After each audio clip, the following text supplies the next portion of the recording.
So you know how when you're almost done your soap, it kind of collects in the bottom of your tray? Well, today I made a standoff so I wouldn't have to dip my hands in there.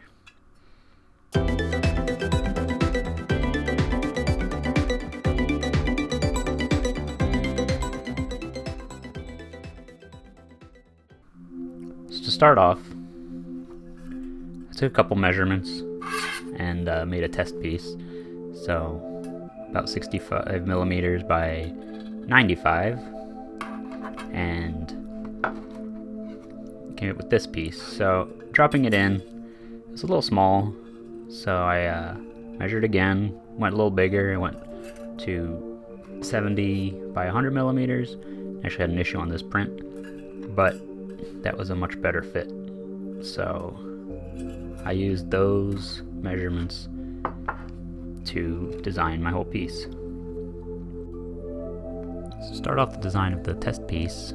It's with the ellipse tool, the two major dimensions, and then I used the offset tool to bring it in. And I tried 6 millimeters and then extruded it just like half a millimeter so I could print it, and that allowed me to validate the dimensions.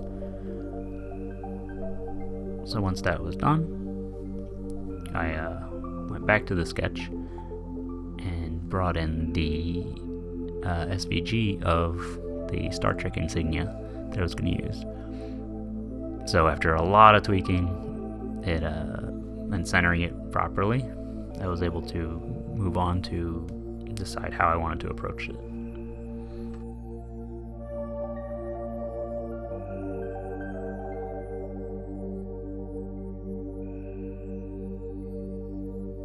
So to support the insignia, I used the offset tool to create a little platform that it would rest on and that would connect it to the outer ring.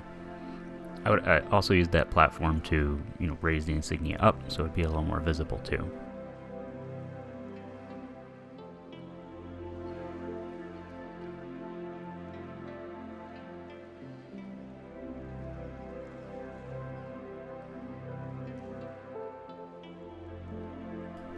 And then to connect it to, support it properly, I wanted to try having supports branching out from the center. So I ended up settling on a 26, so it looked pretty good and it was symmetrical.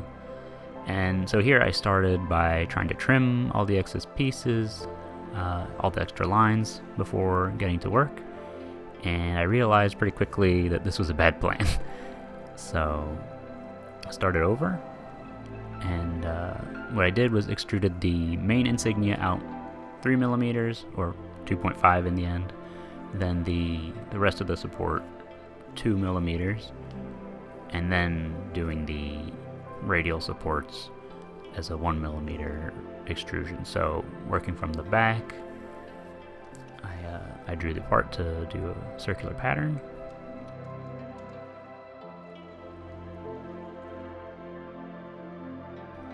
Again, 26, and then realized I couldn't extrude it that way, but if I added a circle and an ellipse, I'd be able to extrude only the parts that would connect the outer ring to the insignia.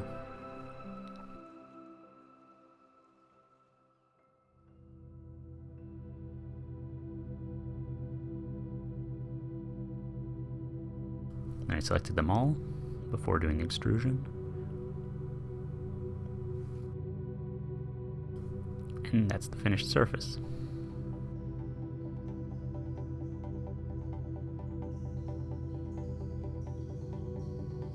So after that, I had to figure out how to add some standoffs or feet for it. And so I wanted to do 3 so that I could, it wouldn't be wobbly and it could be pushed from one side to lift it out more easily.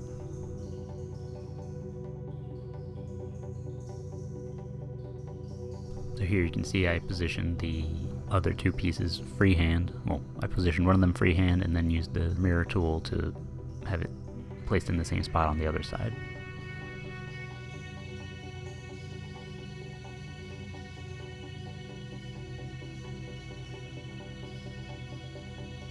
And then use the extrude tool to cut into it.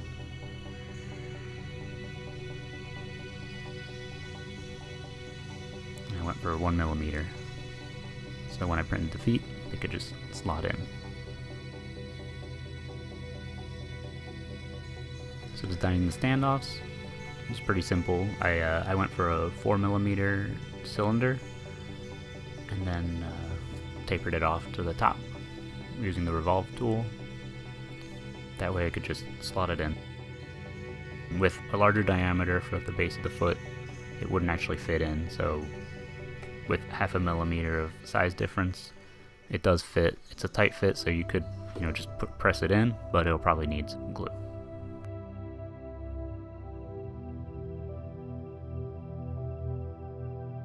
So for the print, I needed to make sure I had really good first layer adhesion, because there's a lot of holes, and yeah, it would have curled up and caused a bunch of issues if it hadn't gone well. But thankfully it worked out. And because of all the convolutions, it does take a long time. And then for the feet, I printed one off to test the fit, and then did the last two together to save some time. So this is the finished piece. I left in the indents to glue in the feet, and I embossed the logo as you saw in the design process. And with the feet, you can press fit them, but I'm going to also add some glue in just so that it's secure.